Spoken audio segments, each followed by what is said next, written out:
عن ابی سعید قال قال رسول اللہ صلی اللہ علیہ وسلم لتتبعن سنن من قبلكم شبرا بشبر وذراعا بذراع حتى لو دخلوا جحر ضب تبعتموهم قيل يا رسول الله اليهود والنصارى قال فمن متفق علیہ۔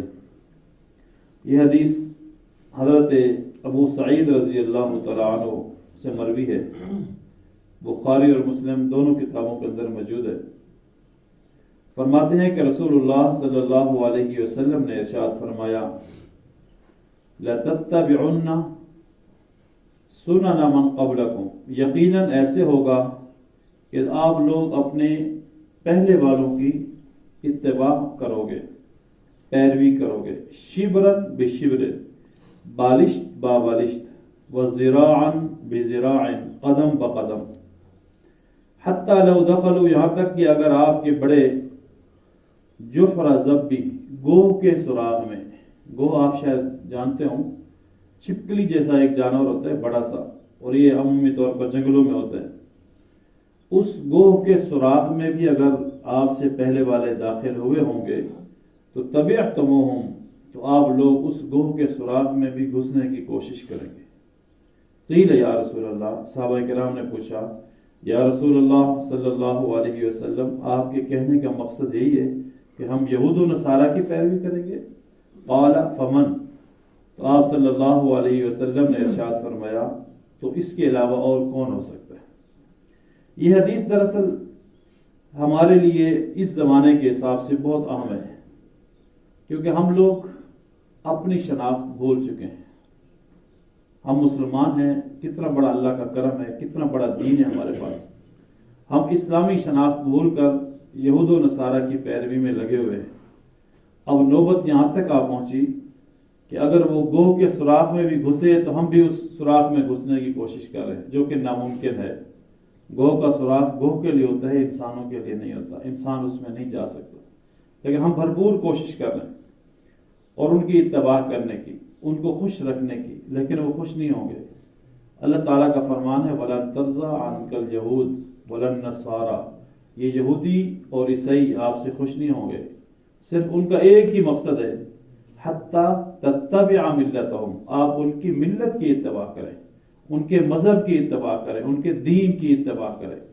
جب آپ اپنا مذہب چھوڑ کر، اپنا دین چھوڑ کر، اپنی ثقافت، اپنا کلچر، اپنا شعور اور اپنا منشور چھوڑ کر آپ جب ان کے مذہب میں جائیں گے تو پھر وہ آپ سے خوش ہوں گے۔ اس کے علاوہ کوئی ایسا طریقہ نہیں ان کو خوش رکھنے کا۔ اور آج آپ دنیا بھر کے حکمرانوں کو دیکھیں، وہ انہیں کی کاسہ ریسی میں لگے ہوئے، انہیں کی پیروی میں لگے ہوئے ہیں، ان کی محبت کے گلگار ہیں، اور اس کا نتیجہ آج آپ پوری دنیا میں دیکھ رہے ہیں۔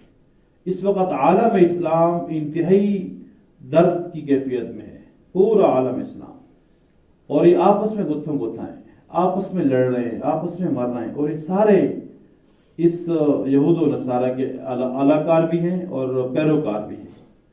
پہلے ہم نے خود ان سے محبتیں کی، ان کو اپنے گھر بٹھایا، آج یہی پھر ہمارے گھر میں بیٹھ کے ہمارے دشمن ہو چکے ہیں، یہ ہمارے راز سے واقف ہو چکے ہیں، یہ ہماری حقیقت سے واقف ہو چکے ہیں، یہ جانتے ہیں کہ ہم اندر سے فارغ ہیں۔ انہوں نے ہمیں مسلکی، قومی اور لسانی تعصبات میں اور طبقات میں بانٹ کر ہمارا کھلواڑ کیا۔ وہ آپ دیکھیں جو کل واقع ہوا، کتنا افسوسناک واقعہ ہے، کتنا بڑا واقعہ ہے ہمارے لیے، شاید ایک آدمی کی ہلاکت ہے، اس سے بھی کچھ بھی نہیں ہوتا جی، اور بھی تو بہت سارے ہیں۔ یہ بہت بڑا سانحہ ہے ہم سب امت مسلمہ کے لیے۔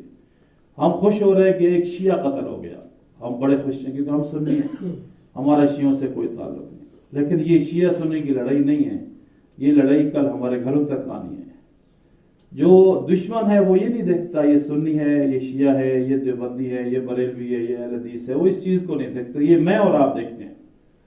اب کل ہمارا سنی میں کوئی قتل ہوگا تو شیعہ خوش ہوں گے، اور اس کی مثال آپ کے سامنے، صدام حسین کو پھانسی دی گئی، شیعہ کتنے خوش تھے، ایران میں مٹھائیاں بنٹ رہی تھی، ایران خوش ہو رہا تھا، اور پھر اس کے بعد جو صدر بنا، مقتدی صدر جو عراق کا صدر بنا تھا، آپ کو یاد ہوگا 20-22 سال پہلے کی بات، وہ بھی کٹر شیعہ تھا، وہ امریکہ کی حمایت پہ بنایا گیا۔ اب وہاں پہ ایران خوش کہ شکر ہے کہ صدام سے جان چھوٹ گئی. اور پھر امریکہ نے لبنان کے اندر سنیوں کے خلاف حسن نصر اللہ کو استعمال کیا، بہت بڑا لیڈر تھا شیعوں کا. پھر جب استعمال کر لیا حزب اللہ کا سربراہ، پھر اس کو قتل کرا دیا. پھر ہم خوش، چلو جی ایک شیعہ اور مارا گیا. اب کل پھر واقعہ ہو گیا، پھر ہم خوش ہیں کہ چلو ایک شیعہ اور مارا گیا. یہ شیعہ سننے کی لڑائی نہیں ہے میرے بھائی، اسے حقیقت سمجھیں. یہ ہم خوش ہو رہے ہیں، کل ہمارے گھر میں یہ لوگ بلکہ آ چکے ہیں. جب ایران میں آ گئے تو سمجھو کہ یہاں بھی آ گئے. اس سے پہلے جو ہمارے بڑے ہیں 40-50 سال عمر کے ہیں، وہ سمجھتے ہیں کہ کل یہی اسامہ بن لادن تھے جو ہمارے ہیرو تھے، یہی افغانستان کے طالبان تھے جو ہمارے ہیرو تھے. ہم ان کو سلوٹ پیش کرتے تھے، ان کو اپنے اعلیٰ مراکز میں، مدارس میں، مساجد میں بلا کر ان کی تعظیم کیا کرتے تھے. آج وہ ہمارے لیے دہشت گرد ہیں. یہ بیانیہ ہمیں کون دیتا ہے؟ خود ہمارے ذہن میں بیانیہ ڈالا جاتا ہے، پھر نکالا جاتا ہے، پھر دوسرا بیانیہ ڈالا جاتا ہے. یہ ڈالنے والا کون ہے؟ اس سے معلوم ہوا کہ ہم اپنی پہچان نہیں رکھتے. کبھی ایک ہمارا دوست بن جاتا ہے، پھر وہی ہمارا دشمن بن جاتا ہے، وہی دوست بن جاتا ہے، وہی دشمن بن جاتا ہے. اس کی سمجھ نہیں آ رہی.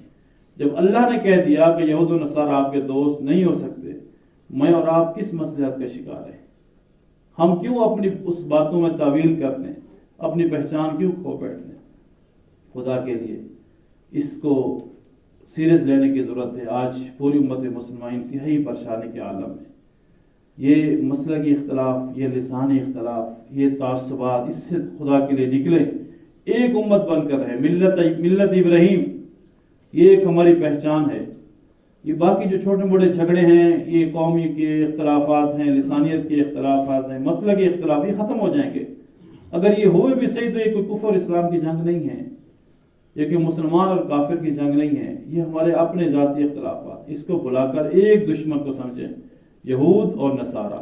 جب اللہ نے کہہ دیا اسرائیل بھی ہمارا دشمن، امریکہ بھی ہمارا دشمن، ہم امریکہ کی بھی خیر خواہی کرتے ہیں اور اسرائیل کی بھی خیر خواہی کرتے ہیں خفیہ طور پر. تو اللہ تعالیٰ سے دعا یہ ہے کہ اس وقت جو پوری امت مسلمہ اس زب و حالے کی کیفیت میں ہے، اللہ تعالیٰ امت مسلمہ کی حال کا رحم فرمائے اور ہمیں اپنے دشمن کو پہچاننے کی توفیق نصیب فرمائے.